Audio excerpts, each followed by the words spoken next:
Alhamdulillah jemaah yang dimuliakan Allah Subhanahu wa taala. Hidup kita dunia dan akhirat ini akan ada artinya bila kita membawa mati iman yang Allah anugerahkan kepada kita sekarang ini. Maka hadirin Allah Subhanahu wa taala, bila seorang wanita muslimah mengandung bayi dalam keadaan muslim, kemudian lahir dengan kemuslimannya, hidup dengan kemuslimannya 70 tahun, namun satu hari sisa dari umurnya tersebut Allah cabut iman dalam hatinya dan mati hari itu juga, maka orang ini kekal di dalam neraka selama-lamanya. Begitu pula sebaliknya, seorang wanita yang kafir mengandungi bayi yang kafir, kemudian dia lahir dengan kekafirannya, 70 tahun hidup dengan kekafirannya. Satu hari dari sisa hidupnya Allah Subhanahu wa taala berikan dia iman dan dia mati hari itu juga membawa keimanannya, maka orang ini masuk ke dalam surga kekal selama-lamanya. Maka hadirin Allah Subhanahu wa taala, nikmat iman yang Allah Subhanahu wa taala anugerahkan kita ini begitu tinggi nilainya. Setiap keringat kita akan ada nilainya, setiap tangisan kita akan ada nilainya, setiap tertawa kita akan ada nilainya, tidur kita ada nilainya, bangun kita ada nilainya, bila iman ada di dalam hati kita.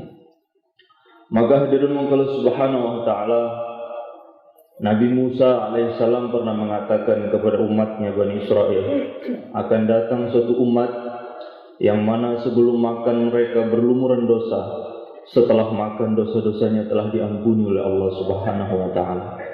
Maka Bani Israel bertanya kepada Nabi Allah Musa, hai Nabi Musa, umat seperti apa yang sebelum makan berlumuran dosa, habis makan dosa-dosanya telah diampuni oleh Allah?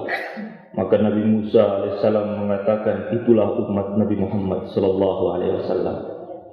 Karena makan mereka ikut nabinya, maka seluruh dosa-dosanya diampuni oleh Allah.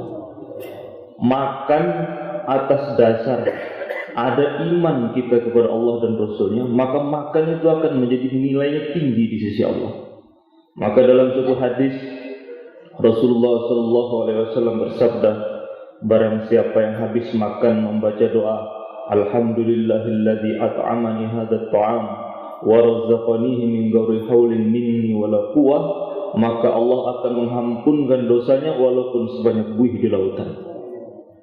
Bahkan dalam suatu riwayat lain Rasulullah sallallahu alaihi wasallam bersabda, barang siapa yang habis makan membaca doa Alhamdulillahilladzi at'amani wa ashba'ani wa saqani wa arwani, maka dosa-dosanya diampuni oleh Allah seakan-akan dia baru saja dilahirkan oleh ibunya.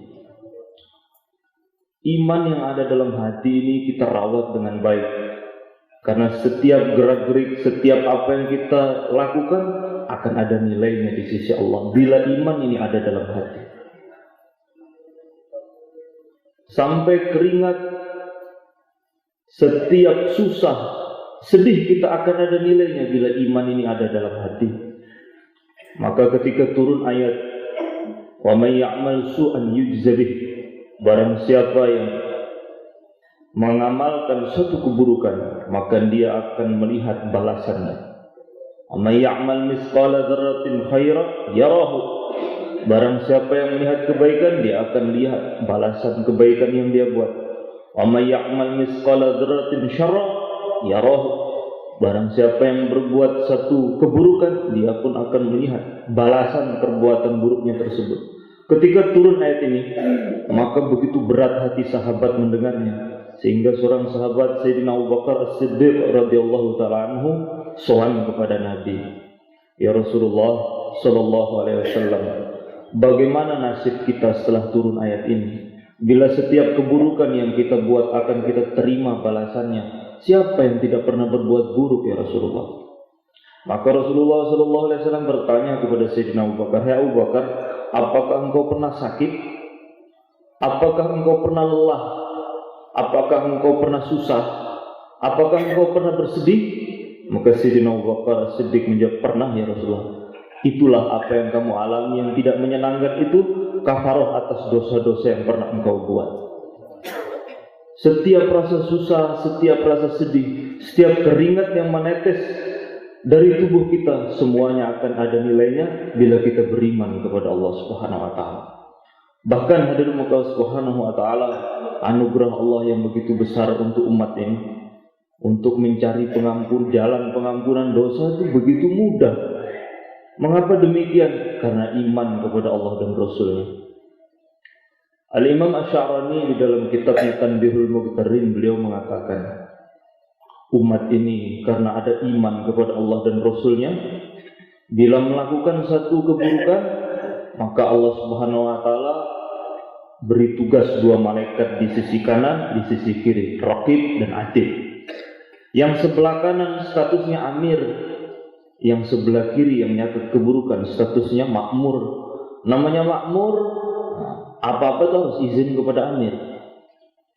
Maka bila ada seorang hamba Allah yang beriman melakukan satu dosa, maka ini menjadi tugas malaikat yang berada di sebelah kiri. Sebelum dia mencatat, dia akan minta izin dulu kepada yang sebelah kanan. Amir, boleh saya catat keburukannya? Maka malaikat yang sebelah kanan mengatakan, tunggu sejenak, sampai dia sholat, sampai dia berbuat kebaikan. Sholat, selepas sholat dia berbuat kebaikan. Maka ditunggu, tidak serta-merta terus dicatat. Kemudian nanti setelah dia mengerjakan sholat, kemudian dia berbuat kebaikan, maka malaikat yang menjaga di sebelah kiri mengatakan, dia telah sholat dan mengerjakan satu kebaikan. Bagaimana sekarang saya boleh mencatat keburukan yang dia telah lakukan? Lalu, maka malaikat yang sebelah kanan mengatakan, kamu kan sudah tahu bahwasanya satu kebaikan yang dilakukan oleh orang beriman, Allah akan lipat gandakan asyra amsalihah, 10 kali lipat. Berarti ini tugas saya. Tadi dia sholat dan dia mengerjakan satu kebaikan, tugas saya akan catat 10. Bagaimana kalau kita sepakati saya mencatat 5 gantinya kamu jangan tulis catatan dosanya yang tadi. Innal hasanat yudhibnas sayiat. Kebaikan-kebaikan yang kita buat ini akan menghapus keburukan-keburukan yang kita buat. Ini akan bisa terjadi bila iman ini ada dalam hati kita. Susah, senang, tertawa, sedih, semuanya bernilai di sisi Allah bila kita ini iman kepada Allah Subhanahu wa taala. Maka iman yang Allah anugerahkan dalam hati ini kita rawat dengan baik. Kita jaga dengan baik. Terutama kita ini berada di akhir zaman, yang mana di akhir zaman ini fitnah begitu besar yang datang dari depan, belakang, kiri, kanan, seperti ombak yang menerpa kuat sekali. Maka hadirin Allah Subhanahu wa taala, jarang orang yang bisa teguh menghadapi fitnah di akhir zaman ini.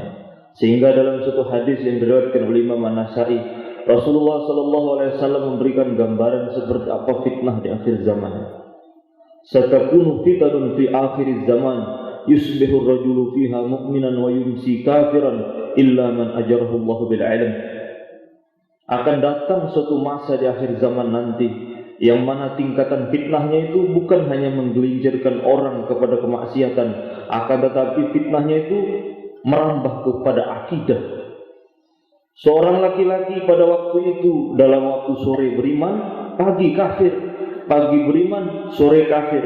Kalau seandainya sore yang di waktu kafir dia meninggal, maka dia kekal di neraka selama-lamanya.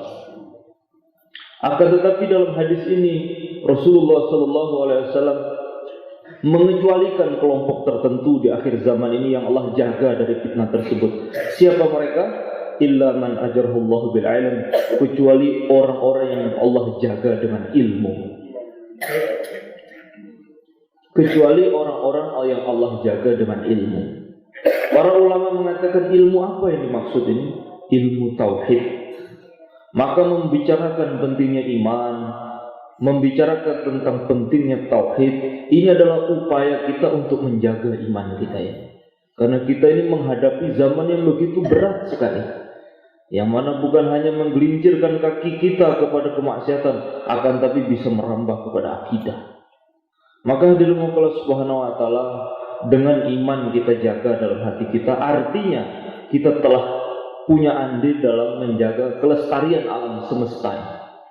Alam semesta ini masih ada, gunung masih tegak, langit masih berada di atas kepala kita, bumi yang kita pijaki tidak ambles ke bawah, angin masih bertiup, semua tatanan alam semesta masih berkesinambungan satu dengan yang lain. Itu artinya apa? Karena masih adanya orang-orang beriman. Maka dalam suatu hadis yang diriwayatkan oleh Imam Muslim, Rasulullah sallallahu alaihi wasallam bersabda, "La taqumus sa'ah hatta la yuqala fil ardi Allah Allah." Tidak akan terjadi hari kiamat sehingga di bumi ini tidak ada lagi yang mengatakan Allah Allah Allah.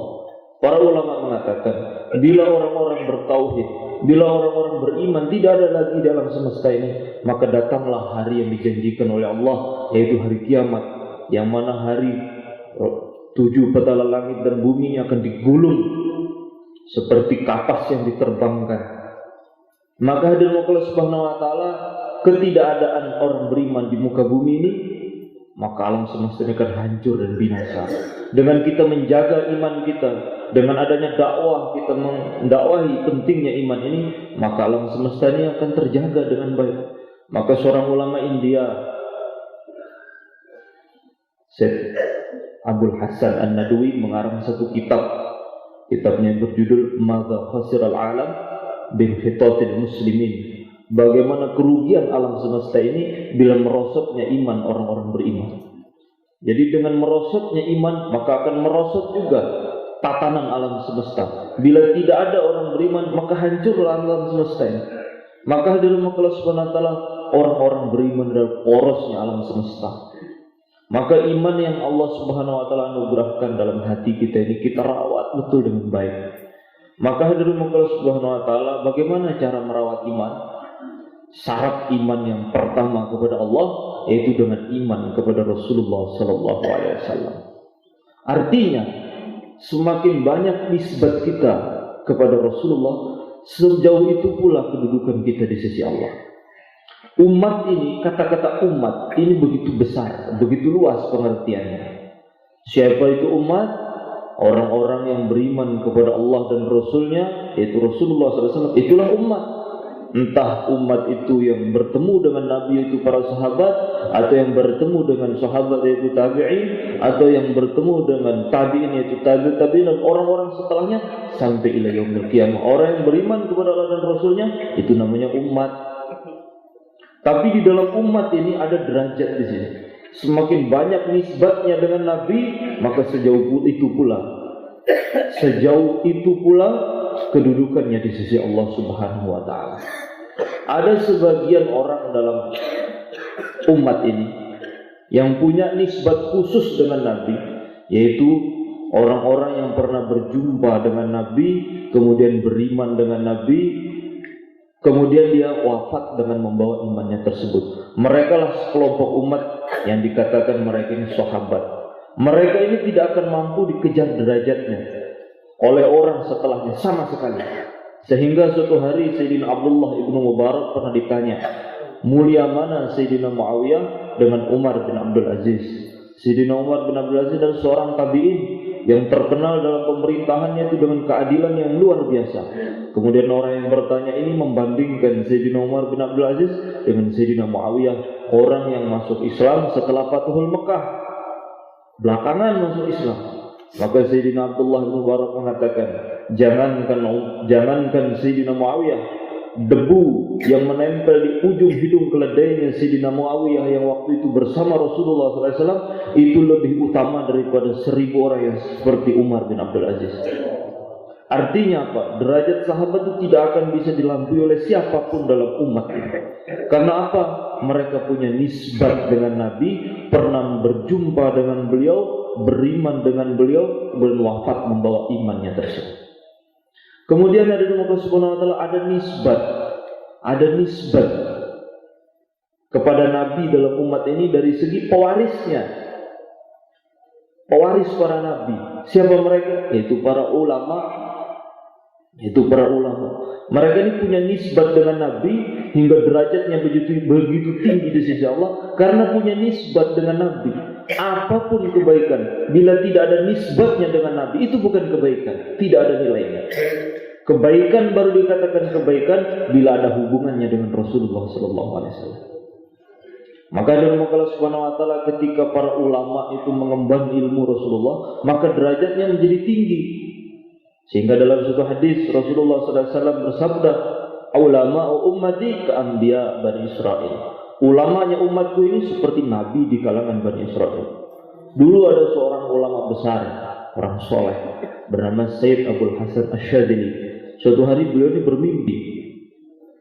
Dalam mimpinya tersebut Rasulullah SAW duduk di sekitar beliau, duduk para nabi.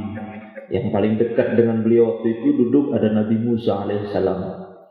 Tentunya Nabi Musa bertanya kepada Rasulullah, "Ya Nabi Allah, engkau pernah mengatakan dalam hadismu bahwasanya ulama ummati ka'anbiya Bani Israil. Ulama umatku seperti nabi di kalangan Bani Israil." Maka Nabi Musa tanya, "Siapa contohnya ya Rasulullah?" Maka Rasulullah menoleh ke kanan, menoleh ke kiri. Kemudian ternyata di situ ada Imam Ghazali. Ini dia termasuk Al-Ghazali, sini. Dipanggil Imam Ghazali. Kemudian Imam Ghazali maju ke depan. Maka Rasulullah SAW bersabda, "Ini dia di antaranya umatku, ulama umatku yang seperti nabi di kalangan Bani Israil." Maka Nabi Musa tanya kepada Imam Ghazali, "Siapa namamu?" Maka Imam Ghazali menjawab, "Nama saya Muhammad bin Muhammad bin Muhammad bin Muhammad Al-Ghazali." Maka Nabi Musa mengatakan, "Saya tidak tanya nama bapakmu, saya tidak tanya nama kakekmu, dan saya tidak tanya juga nisbat Al-Ghazali juga saya tanya namamu saja." Maka Imam Ghazali menoleh ke arah Rasulullah, "Ya Rasulullah, kalau engkau mengizinkan aku untuk menjawab Nabi Allah Musa, saya akan jawab." Maka Rasulullah SAW bersabda, "Jawab." Maka Imam Ghazali mengatakan, "Ya Nabi Allah Musa, dulu ketika Allah Subhanahu wa taala bertanya kepada Muhammad, "Tilka biyaminika ya Musa?" Apa di tangan kanan wahai Musa? Engkau menjawabnya, "Qala ya asaya atawakkau biha wa ahusu biha ala ghanami wa liya fiha ma'aribu ukhra."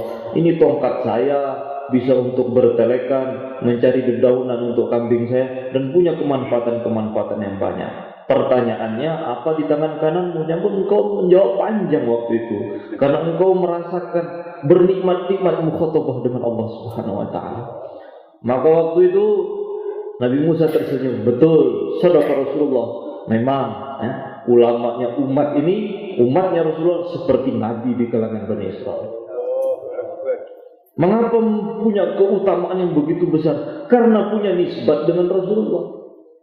Maka kebaikan apapun tidak ada nilainya bila tidak ada hubungannya dengan Rasulullah. Kemudian ada nisbat di dalam umat ini yang begitu besar, yaitu nikmat da'i, orang-orang yang dakwah, orang-orang yang menyebarkan kebaikan, yang mana menjadi ciri khas kebaikan umat ini. Kuntum khairu ummatin ukhrijat linnas ta'muruna bil ma'ruf wa tanhauna 'anil munkar. Kalian adalah sebaik-baik umat yang mana mempunyai ciri khas, tidak mau baik sendiri. Kalau punya kebaikan, ngajak-ngajak. Kalau melihat keburukan, berusaha menghindari dan melarang orang untuk mengerjakannya. Inilah keistimewaan umat ini. Hingga orang belah semakin dekat terhadap nisbat ini, maka semakin dekat predikat umat Rasulullah pada diri dia. Predikat umat. Kita tidak pernah minta kepada Allah untuk hidup di akhir zaman sebagai umatnya Rasulullah. Tahu-taunya nongol saja pada akhir zaman seperti ini. Bisa saja antum semua lahir pada zaman Nabi Yunus, bisa juga lahir pada zaman Nabi Musa.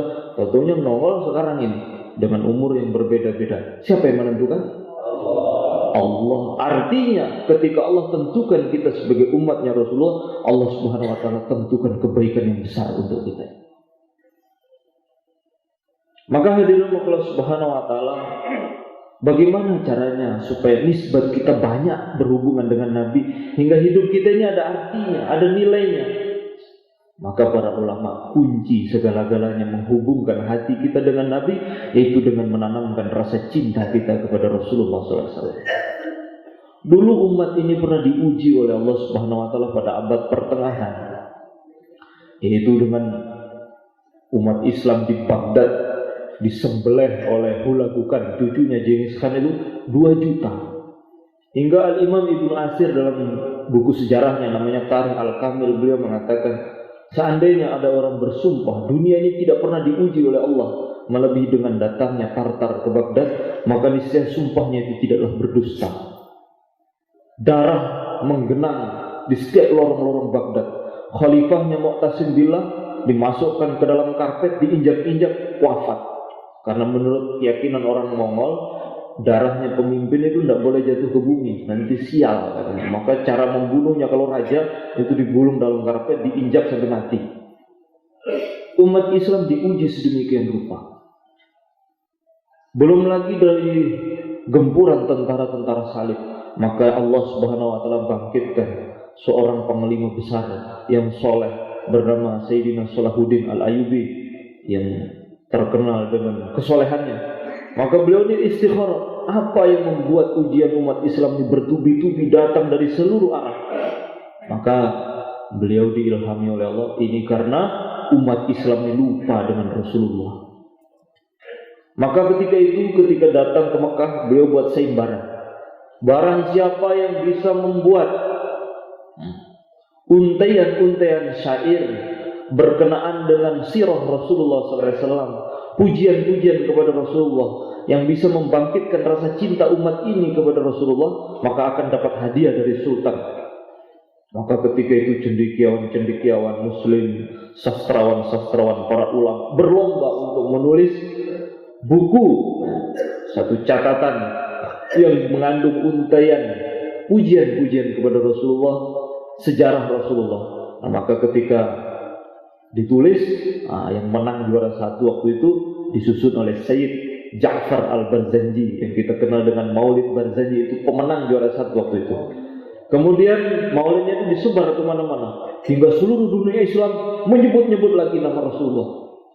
Sehingga seluruh umat Islam waktu itu, negeri-negeri Muslim, kembali memuji-muji Rasulullah. Kurang lebih tidak sampai 2 tahun, Masjidil Aqsa yang direbut oleh orang-orang Eropa direbut kembali oleh Sultan Salahuddin Al-Ayyubi.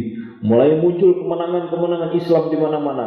Barokah membangkitkan rasa cinta umat ini kepada Rasulullah SAW. Bagaimana nasib umat? Hidup ini seperti perang.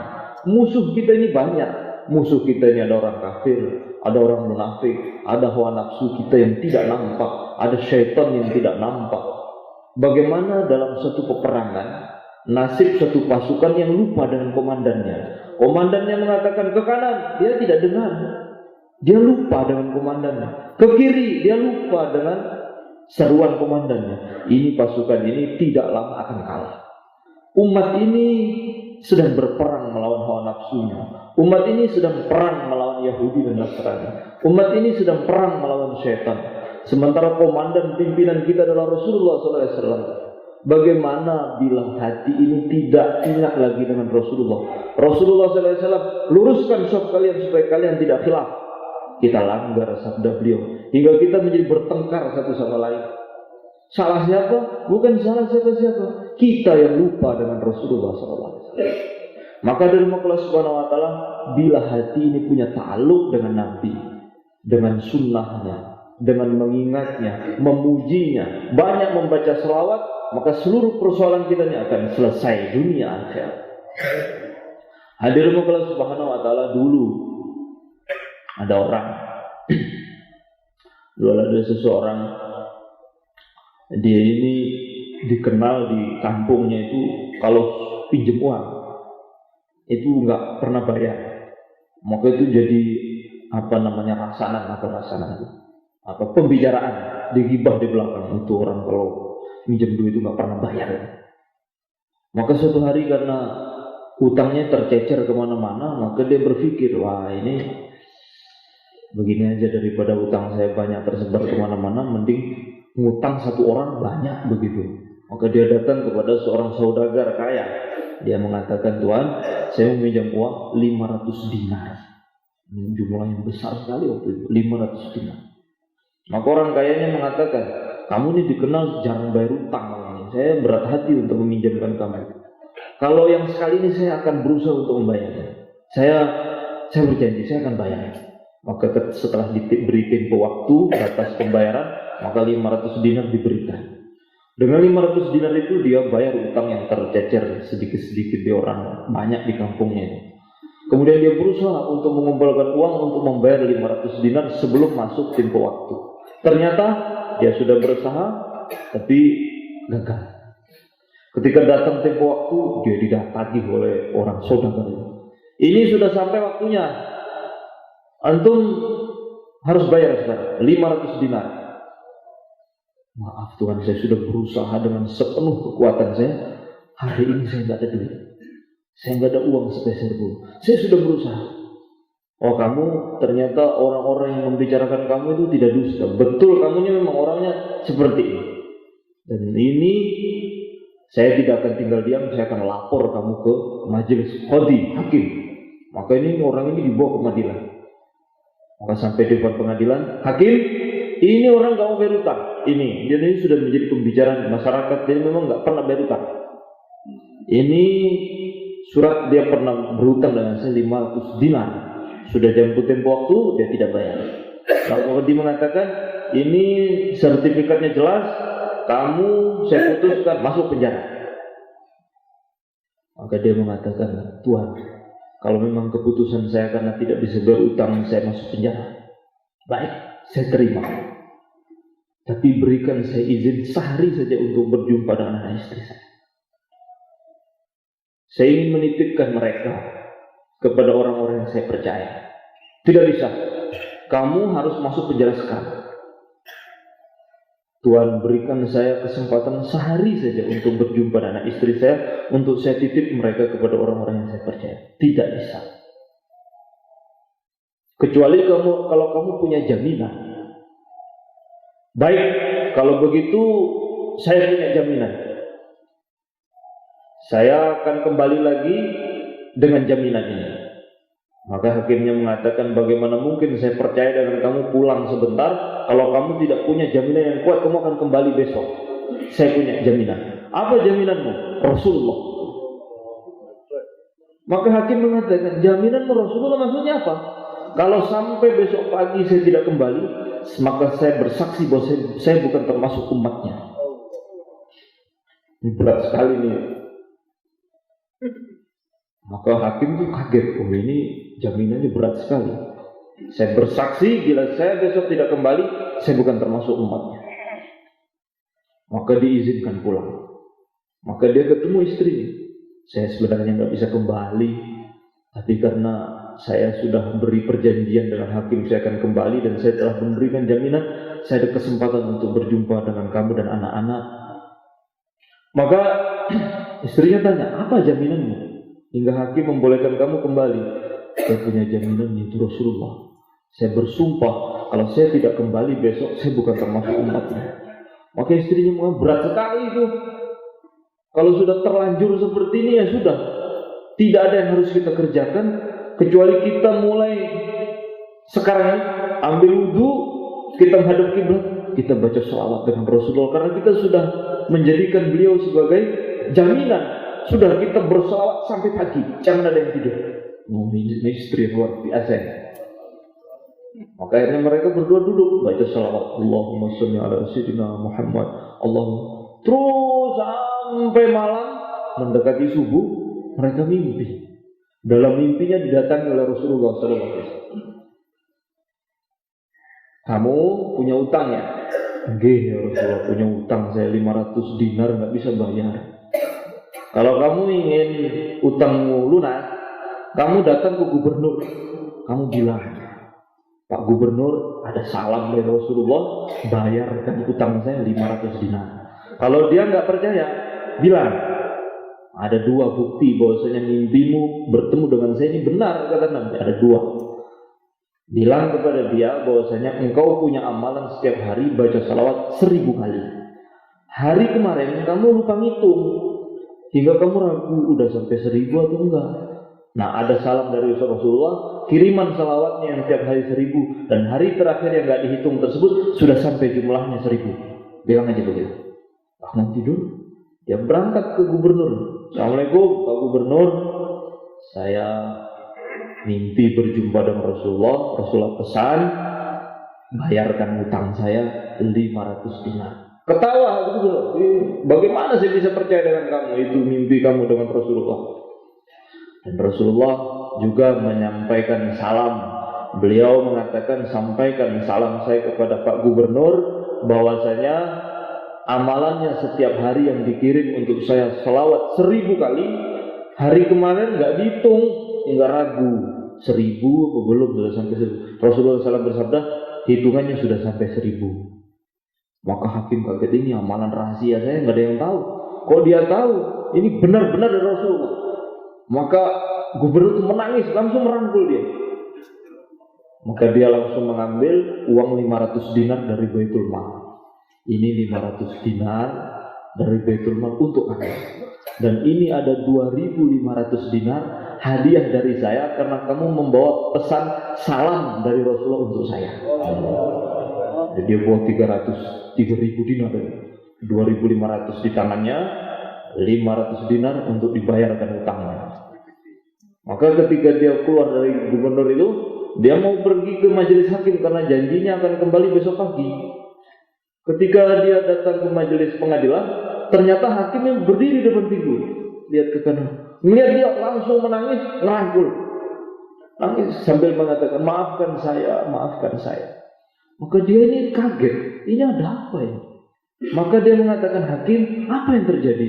Tadi malam saya berjumpa dengan Rasulullah.